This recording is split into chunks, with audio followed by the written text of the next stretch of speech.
আসসালামু আলাইকুম বন্ধুরা, সবাই কেমন আছেন? মোটরসাইকেল ওস্তাদদেরকে উদ্দেশ্য করে বলছি, আপনারা অবশ্যই একটু সাইড নিয়ে চলবেন। কারণ মহাসড়কে সবাই কিন্তু দ্রুত গতিতে চলে, তাই সাবধানের সাথে সবাই চলাচল করুন।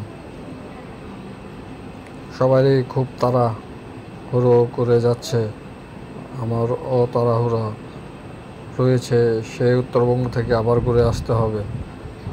যেখানে নতুন রাস্তায় কাজ চলে সেখানে সেই রাস্তাগুলো অবশ্যই খুব সাবধানের সাথে দেখে শুনে চলবেন।